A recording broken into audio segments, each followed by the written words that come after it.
Hey, how you guys do? You ready?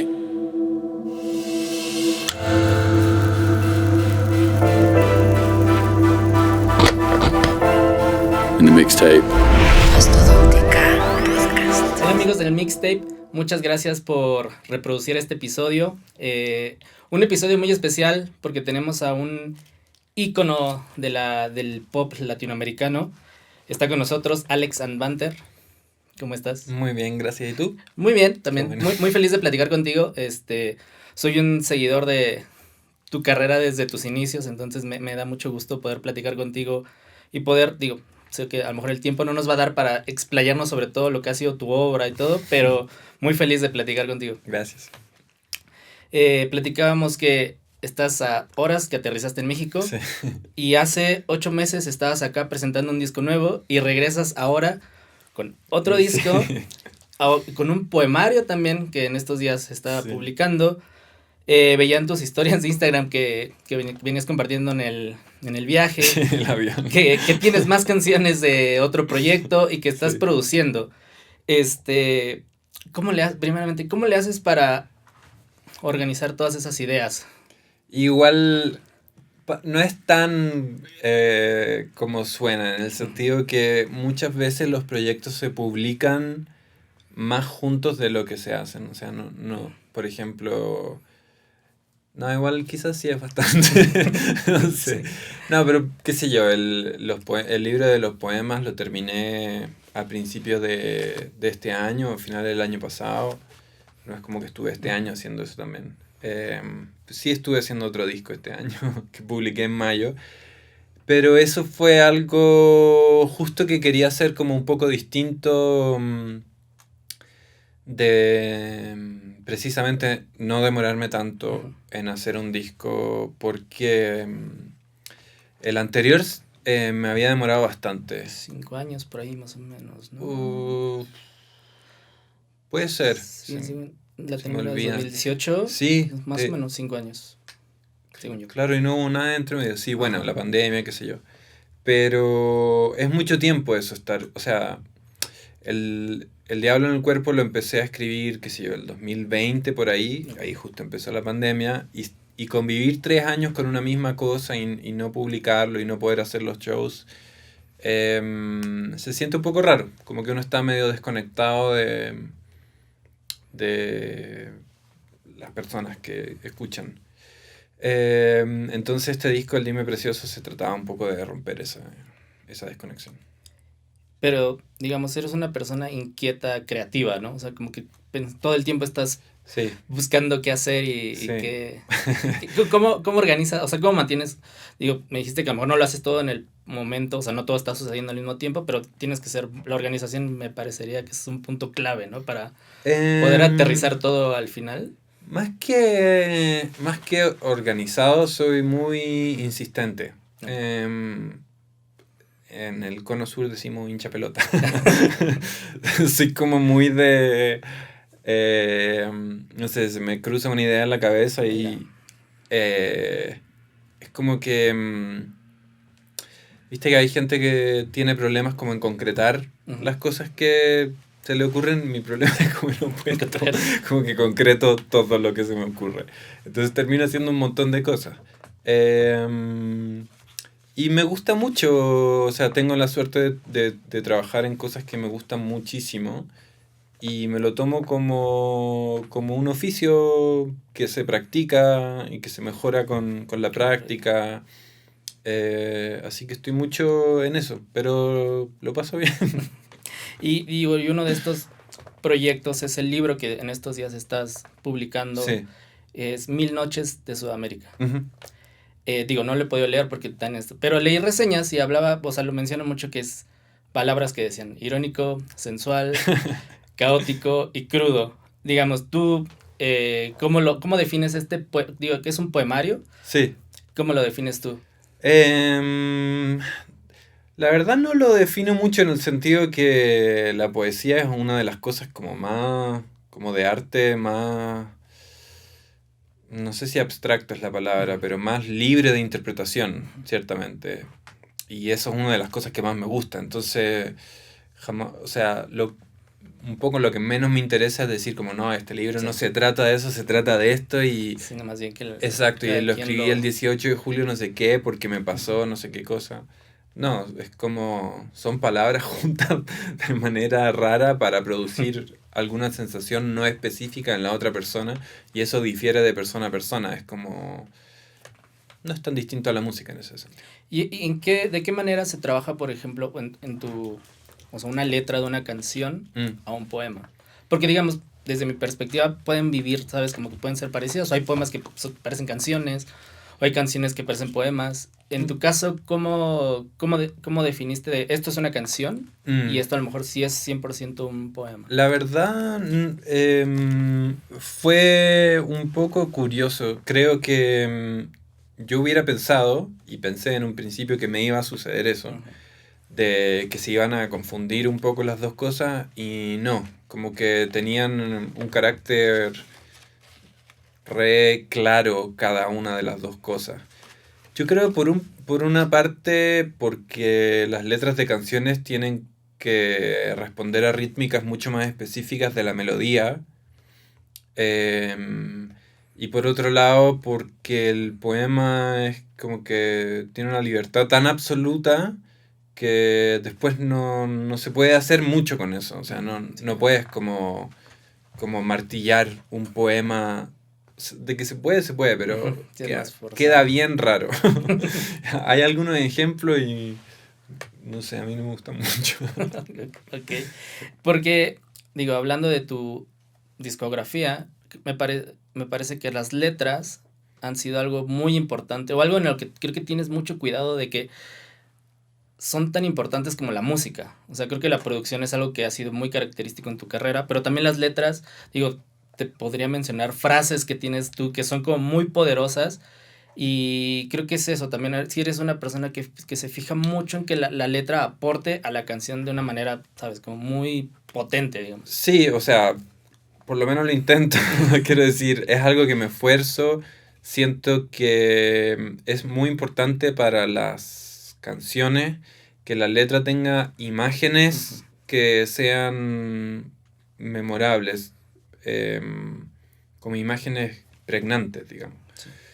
En ese sentido, claro, ha sido como un esfuerzo de hace mucho tiempo, pero al mismo tiempo es un lenguaje mucho más pop, pienso, las letras de canciones.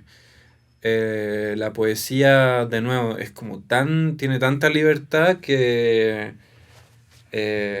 puede ser pop, pero rara vez lo es. O sea, más bien es como la inclusión de ciertas referencias populares es lo que lo puede hacer un poquitito más pop, pero el lenguaje en sí, no tanto, creo.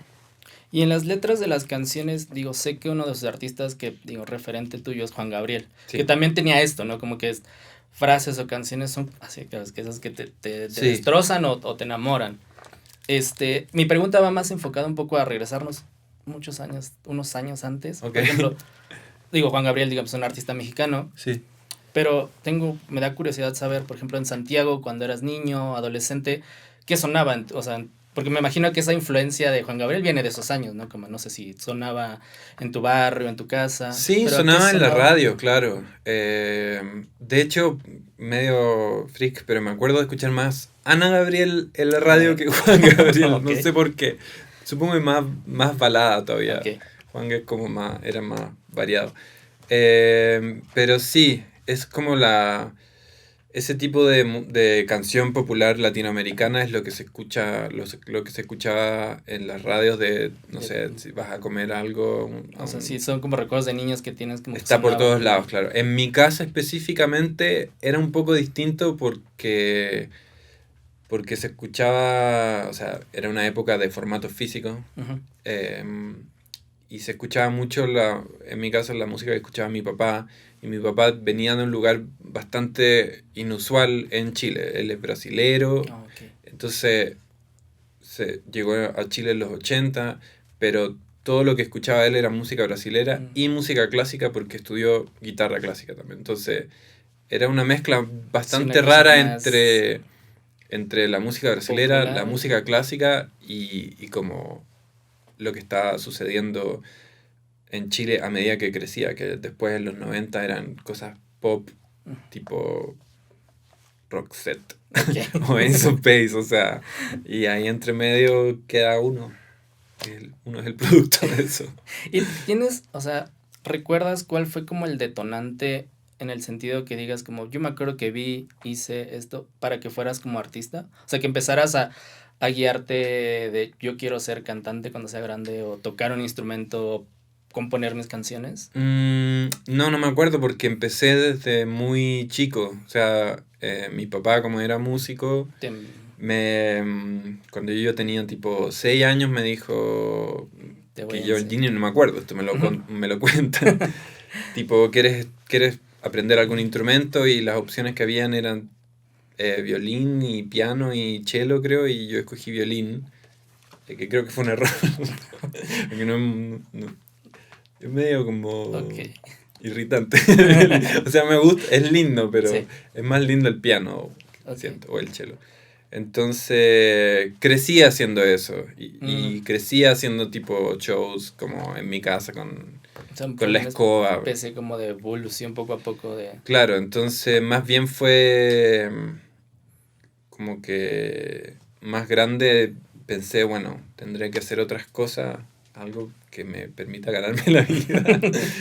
Y el camino para mí fue como darme cuenta como no, en verdad sí tengo que ser músico porque está demasiado ahí como en mi sangre y en mi vida. ¿Te acuerdas cuál fue la primera canción que escribiste? O sea, sí. No sé si se quedó en algún borrador o nunca. No. Eran unas canciones horribles que me da una vergüenza infinita pensar eso.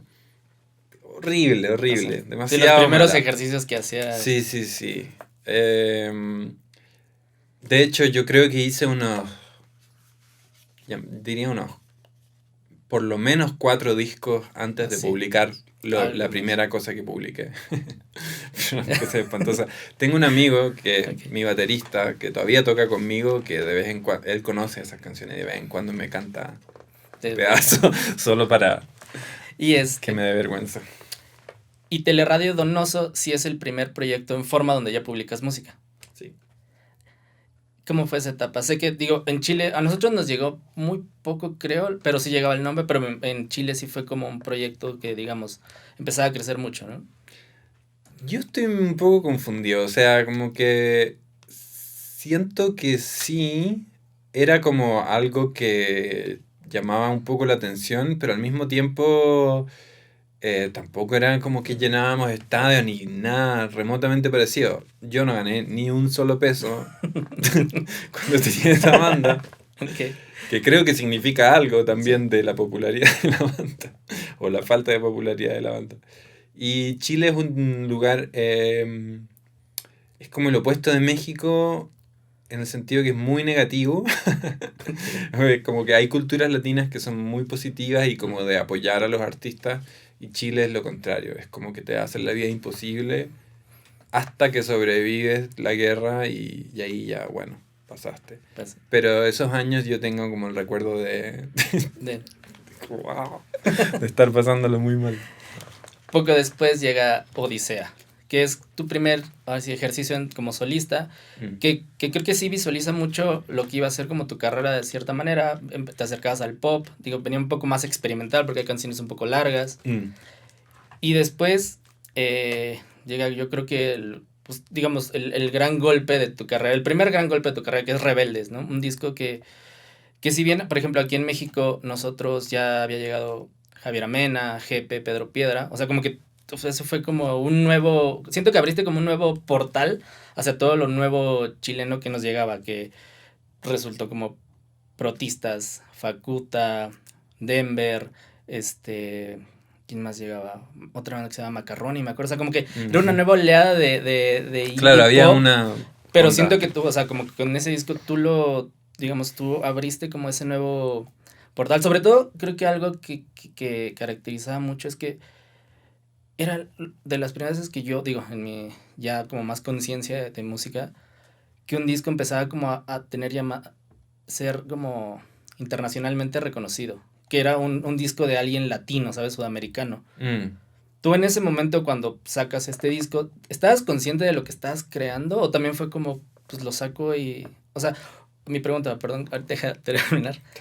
¿Eres consciente, por ejemplo, tú como artista, eres consciente cuando estás haciendo algo así que dices, esto va a ser algo que va a cambiar o marcar? ¿O no eres tan consciente de eso cuando lo estás gestando? O sea, dudas como de, tal vez no funciona. Sí, dudo un montón. O sea, la gente cercana a mí se ríen de mí porque saben, ya me han visto pasar por todos los ciclos de escribir cada disco que he hecho y siempre es lo mismo. Y más que preocuparme de la percepción de otras personas o de decir como esto va a causar sensación o algo así, tiene que ver más con mi percepción. Como en general, cuando hago algo, escribo algo, digo, paso por una fase donde digo, esto es increíble, es lo mejor que he hecho en mi vida, nunca voy a haber hecho algo tan bueno.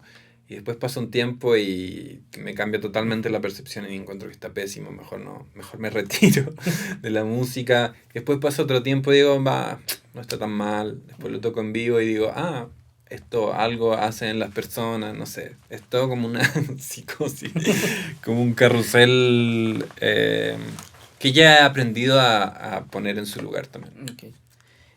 Y en esos años, ¿qué pasaba en Chile? Que justo había este boom como de proyectos que realmente como que sobresalían mucho. Bueno, nos llegaba mucha música de Chile. O sea, ¿tú qué crees cuál era ese como caldo de cultivo que estaba pasando en la música del pop chileno o emergente que hizo estos artistas que, digo, pasan los años y los seguimos recordando como íconos? Y creo que no ha habido otra generación así tan marcada de músicos, por ejemplo, de Chile, como la que fue la de ustedes. Yo creo que tuvo que ver con cosas de industria, o más bien dicho, falta de industria.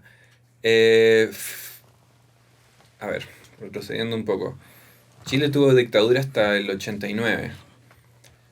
En los 90 existió en Chile como la gran industria de música de multinacionales. Okay. Y hubo grupos bastante populares de esa época.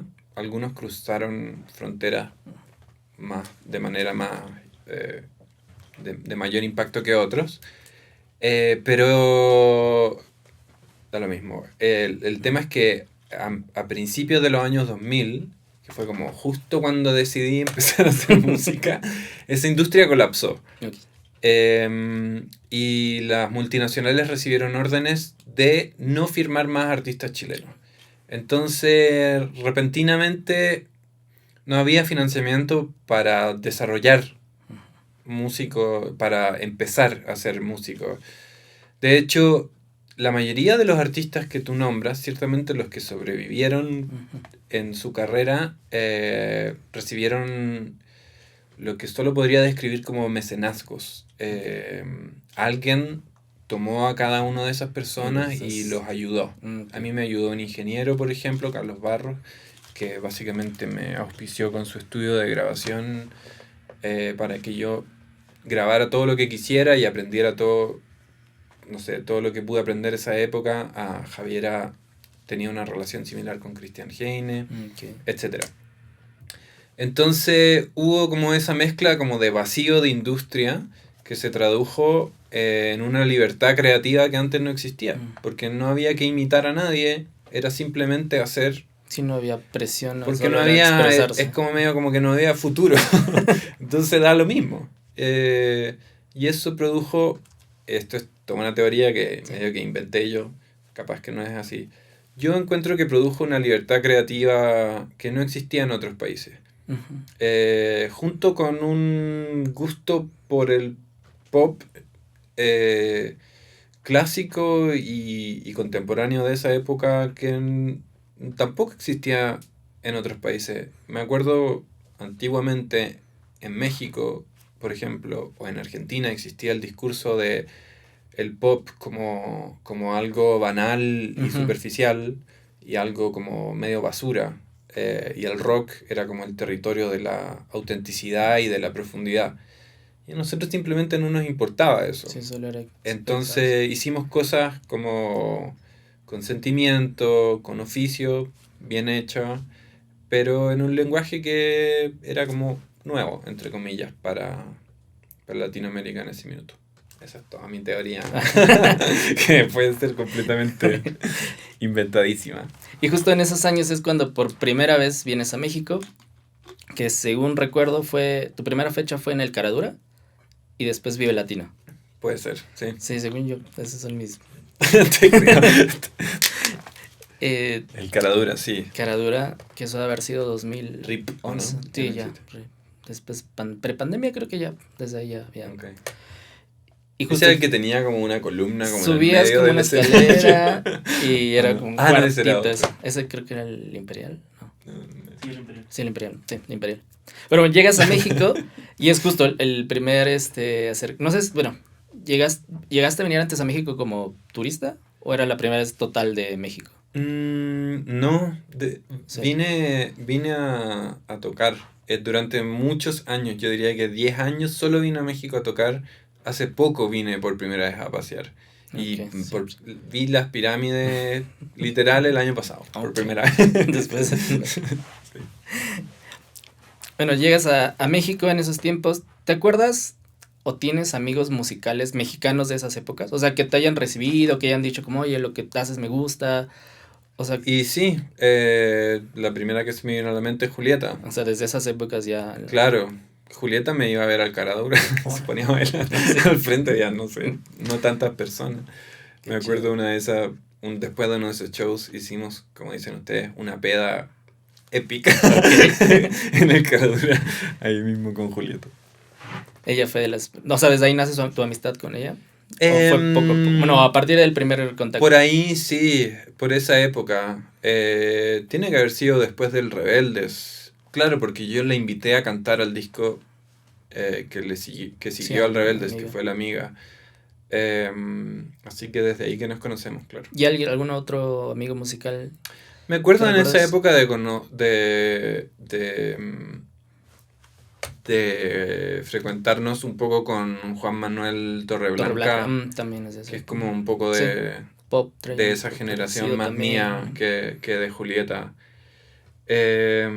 Pero muchas veces pasa que la vida de los músicos, uno no se cruza a tantos músicos como piensan, porque es como... Todos andan en su... Cada uno anda por su lado. Se encuentran más en festivales a veces, ¿no? Es justamente, y en general también es medio como cruzarse así, uno va entrando al escenario, otro va volviendo al camarín, qué sé yo. Es raro. Oye, después de Rebeldes sacan un disco que yo llamaría de culto del pop latinoamericano, Alex y Daniel. Este disco con Jepe que sacas, que mi duda va más acá. Ese disco no lo tocaron mucho, ¿verdad? O sea... Lo tocamos, ¿sí? Pero solo en Chile. En Chile. Sí, y no mucho porque... o sea, el disco en sí ya nos costó mucho hacerlo. Sí, se fue alargando, creo, Sí, porque... o sea, Daniel ya tenía su carrera, ya tenía la mía, entonces era bastante complicado. Me acuerdo que nuestro método un poco fue juntarnos... Mira lo random, los lunes en la mañana, cuando pudiéramos. Y eso fue, no sé, unos 2-3 años, yo diría. Porque ese disco, te digo, o sea, si era de repente, o sea, yo lo veo así, o sea, eran las figuras chilenas y de repente era como de los íconos sacaron un disco que para mí era como buenísimo, había canciones que me gustan mucho como Segunda, Mundo Real que pegó aquí mucho. ¿Hay algún plan de reedición de ese disco? ¿De reedición? La verdad no tengo idea porque ese disco no tuvo nada que ver conmigo, la edición. O sea, fue más como... La hizo el sello donde estaba Daniel en esa época, que se llamaba Quema su cabeza. Y creo que en Estados Unidos lo tomó Nacional, no pero no sé, es como un disco... Es un disco, te digo, como de culto también, ahí está. Lo produje y lo mezclé, qué sé yo, pero después lo entregué. Ok. Esperemos que un día regrese. Un hijo que tiene que volver a casa. Sí. Y pues digamos, pasamos a Amiga, la etapa de Amiga, que se junta también con tu debut como productor y escritor de una película que se dice Nunca vas a estar solo. Sí. Ese año sí estuvo medio estresante. Porque creo que... porque aparte salieron casi a la par, ¿no? Y la película... Sí, y que también la película y el disco, pues digamos, es un hilo, no sé si un hilo conductor, pero viven como muy, es como parecidas, ¿no? O sea, son como... Sí, o sea, todo es medio parecido en el sentido que está todo a través de mí siempre. Y entonces esa época sí fue un poco más compleja. Sí, porque no tanto por hacer el disco y hacer la película, sino más bien por el tema de hacer la promoción de ambos. Porque sí chocó mucho, ¿no? Sí, o sea, fue una locura. Creo, ponte tú, la película se estrenó en el Festival de Berlín en febrero del 2016 y el disco, no sé si el disco o el primer single salió en marzo. O sea, estaban así, cada cosa era... la película fue como a, no sé, 60 festivales. Yo no fui a todos, obviamente, pero fui a bastantes. Fui a, qué sé yo, aparte de Alemania, estuve en Uruguay, en Cuba, en Seattle, en un montón de cosas. Y entre medio de eso estaba tocando el disco acá en Argentina, en Chile, en Estados Unidos. Un desastre. ¿Y cuándo, o bueno, ¿está en planes regresar a hacer otra película? Sí, mucho. De hecho, es medio en lo que estoy trabajando en estos días. Okay. O sea, desarrollando proyectos, como se dice en la industria. Entonces, sumamos una más a tus actividades. Estoy haciendo 3 guiones. Y en esta, bueno, porque nunca has actuado, o sea, como tal, en una película, o no, ¿te gustaría? No, o sea, haría como hacen los directores a veces, como un papelito chico, cameo, claro, ¿sí? pero no como no una te ves cosa como protagónica. actor. Más que no me veo, o sea, no me veo. Por un lado, tengo mucha admiración para el oficio de actuar y creo que no es llegar y como decir quiero actuar quiero ser y uno lo hace así como genial. Bueno, hay gente que sí lo hace, que si Lady Gaga llegó y actuó y le salió súper bien. Yo creo que me resultaría más difícil. Y por otro lado, creo que es suficiente también. Algo de autocontrol tengo. Porque yo sí te veo como actor. O sea, sí. Porque tus videos creo que te vemos una parte, ¿sabes? Como de... El otro día me llegó un mail ofreciéndome un papel protagónico en una película. No, gracias. Me hizo pensar un par de minutos, pero me controlé. Bueno, esperaremos tus noticias como de los nuevos... No, me encantaría hacer un papel chico en algo. Sí, pero no me parece tener material de protagonista tampoco. Ok. Bueno. Luego llegamos a Latinoamericana, que creo que es un disco que también cambias un poco el juego también de lo que venías haciendo, donde es más bien un reflejo justo, una reflexión de lo que era Latinoamérica, ¿no? Digo, de cierta manera. Este disco salió en 2018, han pasado 6 años. 6 años. Sí. ¿Cómo ves? Digo, ahora vives tú en Estados Unidos, pero sé que al final viviendo en otro país, pues tus raíces, tu familia, tus amigos siguen viviendo en, no sé, en el continente donde creciste, en el país donde creciste, y no te despegas al final, creo, ¿no? O sea, no, para nada. O sea, ¿cómo ves lo que era ese disco? ¿Sigue reflejando mucho lo que es ahora, lo que tú ves? Igual era un tiempo bastante distinto. Ha cambiado bastante todo en eso. Bueno, sí, no, supongo. Ese disco lo escribí como apenas empezó como la era de Donald Trump en Estados Unidos y viviendo allá. Y si bien los republicanos y los demócratas no son realmente muy distintos entre sí, lo que sí era muy particular de esa época era la proliferación como de discursos de odio permanente en los medios, y eso afectaba bastante. Y por otro lado, sobre todo en el Cono Sur hubo como un resurgimiento de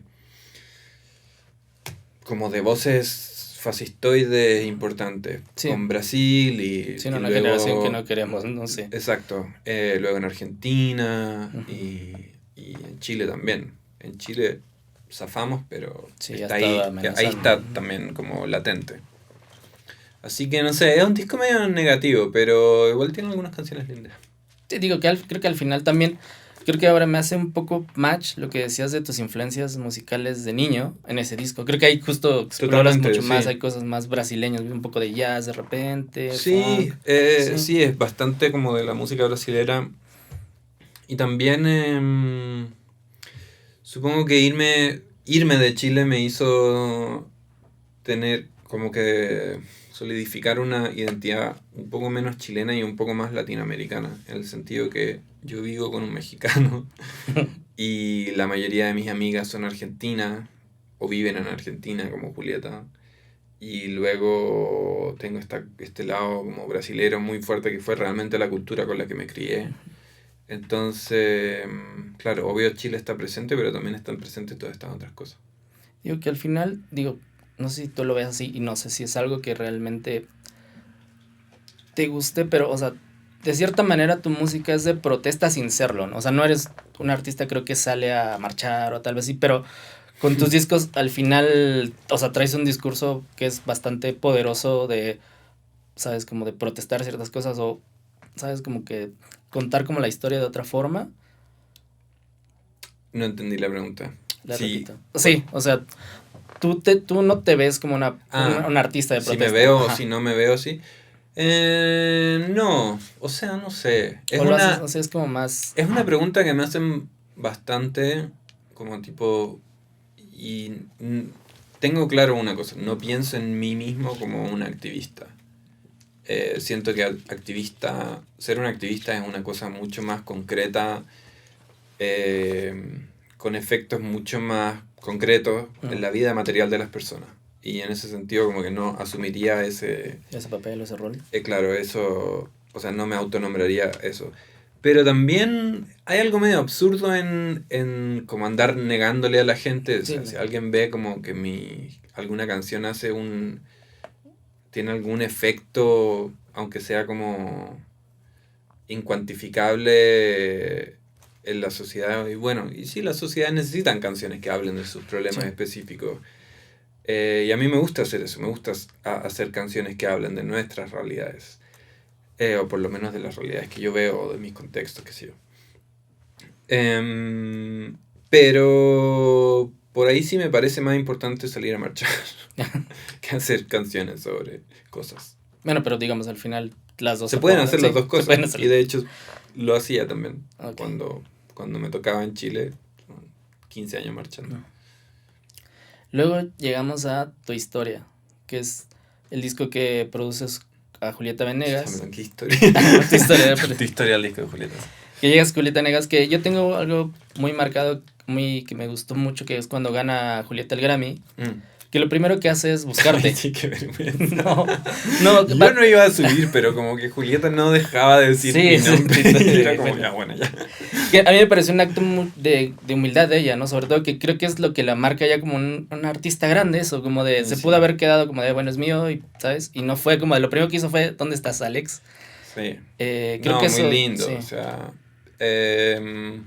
y también fue un disco, o sea, obviamente lo agradezco con mucha humildad porque no tiene por qué hacer eso, pero también sé cómo hicimos el disco y fue un disco súper colaborativo y yo le agradezco eso también a Julieta profundamente en el sentido de que ella tiene, incluso con una carrera de la importancia que tiene como esta especie de inteligencia emocional de abrirse a colaborar con otras personas hasta el día de hoy. Y lo hace constantemente, no solo conmigo también. Sí, lo he visto. Y no con artistas grandes, sino como que le gusta algo todo y lo tipo hace, de artistas, sí. Es muy, muy... O sea, yo a Julieta obviamente la admiro como artista, pero también la admiro mucho como persona. Como ser humano.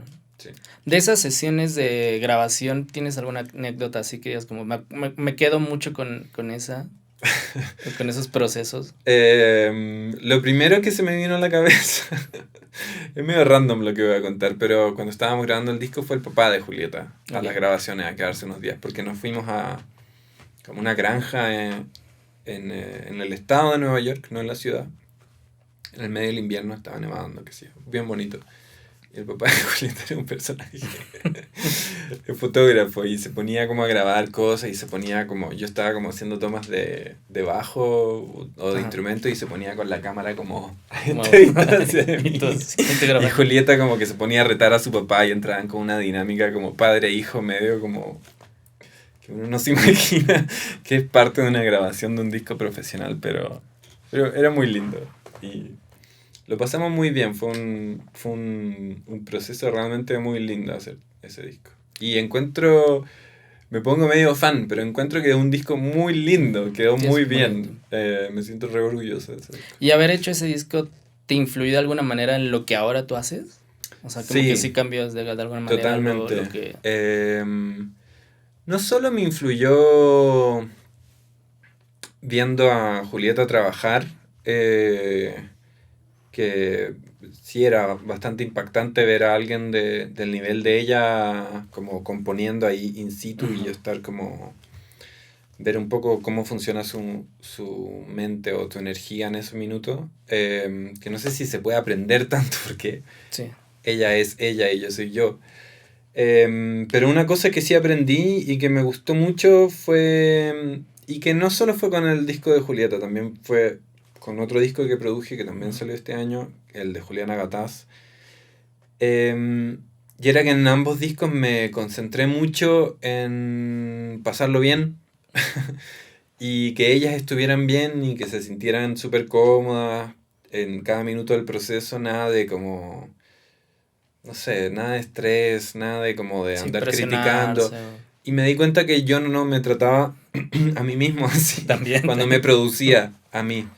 Y el disco que hice este año, el Dime Precioso, se trató un poco de eso también, de cambiar mi metodología como emocional, por ponerme hippie, en el proceso de hacer un disco. ¿Y qué diferencia? Digo, el disco con Juliana, ahí fue un disco donde también escribiste las canciones.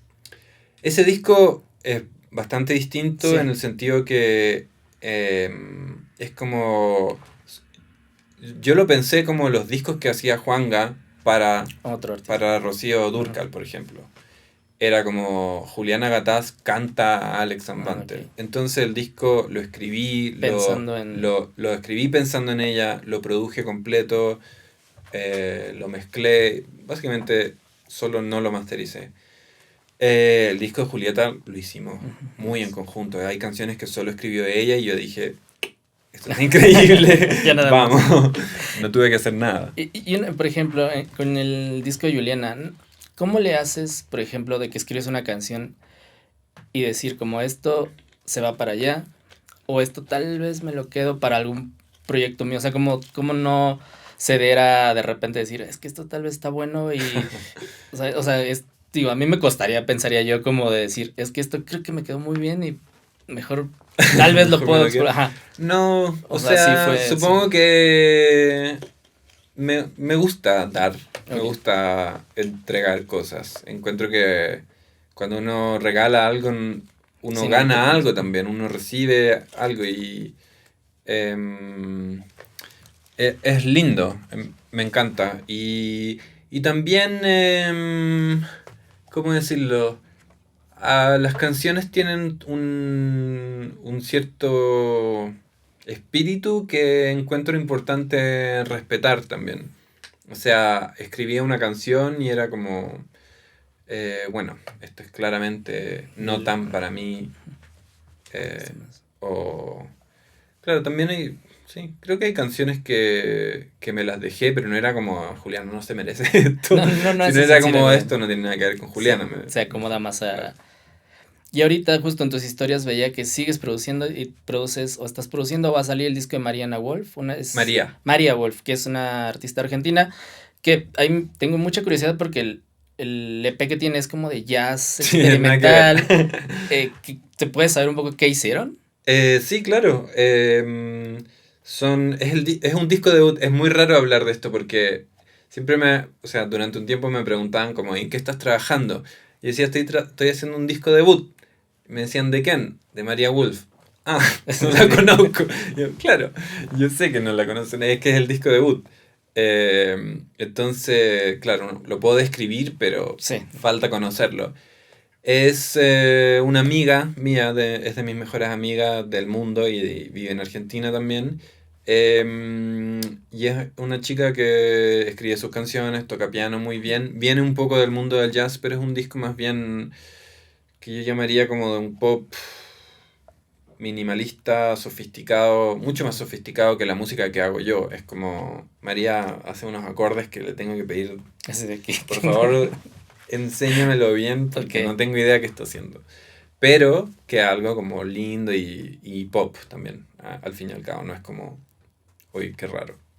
¿Y ese es el... ¿Estás trabajando en más discos Estoy, como productor? eh, Oh, hay una cosa, sí, estoy trabajando en cosas que no puedo hablar todavía. ok. Pero ese es el próximo disco que debería salir. O sea, el primer single de eso ya está Ya está. masterizado y estoy terminando de mezclar el resto de las canciones. Y por fin llegamos a Dime Precioso. Disco que regresas para presentar en México. Sí.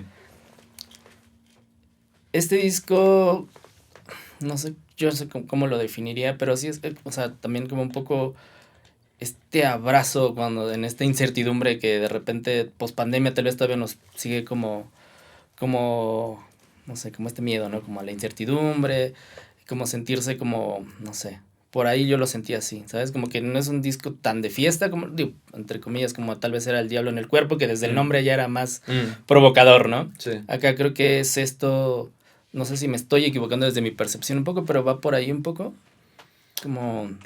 Sí, es un disco creo como menos grandilocuente que mis discos anteriores, pero creo que eso es algo bueno, por lo menos para mí. En el sentido que no tiene como un gran statement, Sí, que es como un afán muy masculino, que me interesó un poco abandonar. Esta cosa como del gran músico que dice una gran cosa con su gran disco, bueno, era como bueno.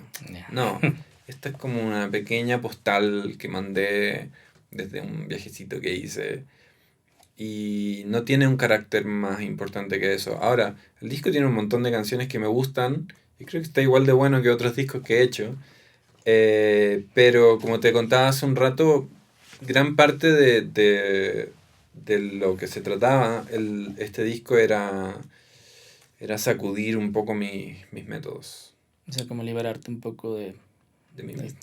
esto. Y leía que Ave de Paso era una canción que es del proceso de Rebeldes, ¿no? Del campo. Ave del Campo, perdón. Del proceso de Rebeldes, ¿no? Sí, es la única como más antigua, antigua, claro, que tenía una letra que no me convencía para nada, pero ya, ahora sí, o sea, la trabajé. Hay canciones que, el disco de Latinoamericano también tenía una canción que trabajé como 10 años. ¿Tienes muchas Hay que ser canciones perseverante. guardadas como de épocas anteriores o no tantas? O sea, Sí. y sí, o sea, seguido como las buscas de nuevo para... Sí, algunas las sigo intentando, otras no, pero en cada disco quedan como unos ahí muertos en el camino, que después a veces no entiendo mis procesos de selección, a veces escucho las canciones que no quedaron y dices, digo, esto está... digo, esto está mejor que lo que quedó en el disco, y al mismo tiempo me resisto mucho a publicar todas esas cosas. Por un lado, porque no llegaron a su estado máximo de producción, o sea, son más cercanos a un demo. Y por otro, porque no. Soy muy poco nostálgico. Ok. No. no- como estoy todo el rato con proyectos Avanzando, nuevos y ya no cosas, es vuelves a como, estar. bueno, que voy a andar remezclando una canción del 2013. Tengo otra cosa que hacer. Pero tampoco reniegas como de tu pasado en el sentido de que, por ejemplo, Teleradio, Odisea, digo, los ves más como justo el proceso que te llevó a donde estás ahora, ¿no? Sí, claro, o sea, es todo yo. Hay canciones de Teleradio que sigo tocando. Hay una canción que voy a tocar el domingo, seguro, porque me encanta. Espero que sea Eras mi persona favorita. Puede ser. Ah, bueno. Esa canción me gusta mucho, se me hace muy linda. Esa ponte tú la toqué como que me invitaron a un show en la televisión en Chile, a unos premios. No tenía idea qué tocar y de repente dije, voy a tocar eso, ¿por qué no? Y ya, no lo tocaba hace años porque no me gustaba por un tiempo y después dije, está buena. Es como muy loquis. Y bueno, ya casi para cerrar, digo, este episodio saldrá ya cuando hayas tocado en el Lunario, pero digamos, regresas a México, has estado ya como 4 o 5 veces. Tocando, sí, yo más creo. O menos, ¿no? Por lo menos, sí. ¿De qué manera van cambiando? Digo, acabas de tocar hace 8 meses, ¿cómo va a cambiar mucho este show? Digo, incluyendo, me imagino, las canciones del nuevo disco, pero me imagino que también, tú también para refrescarte a lo que hablas, pues metes más del repertorio de todos, ¿no? Sí, totalmente. Y que creo que ya hay canciones que ya la gente tal vez ya no tan fácil te permite, entre comillas, dejar afuera, ¿no? Como que sí. Es como de, ¿y por qué no toco esta? Sí, empieza esa etapa de mi carrera donde todos salen enojados porque no toqué algo. Y es como, bueno, es imposible dejar a todo el mundo contento. No es eso lo que intento tampoco. Sí. Intento, antes que nada, pasarlo bien yo. Siento que es re importante porque me importa mucho transmitir algo sincero, o sea, no voy a estar como fingiendo estar divertido en el escenario, siento que tengo que estar divertido. Si eso pasa por no tocar Eras mi persona favorita y decepcionarte, pues no, eso es lo que haré. Pero también porque tu show, digo, al menos el último en el Foro Indie Rocks fue, ¿sabes? Como para arriba, fiesta. No, eso sí me encanta siempre, sí, como, o sea, no sí, elegí todas mis acomodado. Canciones depresivas, tristes, solo para el show del domingo. No va a ser así. Voy a hacer cosas de todo, voy a tocar canciones del disco nuevo de Dime Precioso, que es fundamentalmente lo que vine a hacer. Pero también siento que es re importante venir y como vernos de nuevo con el público. Es como un poco como las amistades. En 8 meses también ya todo cambió. Uno a veces no sabe para qué se junta con alguien y es como, bueno, si tengo un disco nuevo, no es que no vine porque sí nomás, pero es lindo verse también. Y es eso lo que vamos a hacer también. Pues es muy lindo verte. Esperamos que regreses. Pues, o sea que, porque hubo lapsos en los que tardabas bastantes años en venir. Un poco el propósito de esto era que no sucediera. Entonces esperemos que no suceda, que toques más. Creo que festivales en México, si no me equivoco, solo se fue ese Vive Latino. Fui 2 veces al Vive Latino, ¿o no? Me acuerdo que fue en 2013, creo una. Sí, tú seguro yo te creo más a ti que entonces esperemos que pronto te veamos en más festivales, más conciertos, música nueva. Gracias. Y pues todos los proyectos que tienes, de verdad. Justo eres una persona inquieta, creativa y nos das mucho material. Entonces, muchas gracias de verdad por esta plática. Muchas gracias por venir. Muchas gracias. Te esperamos pronto.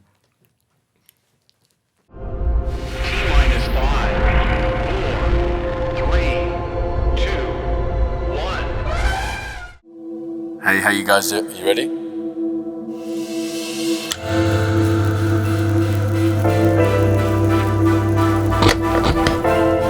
In the mixtape.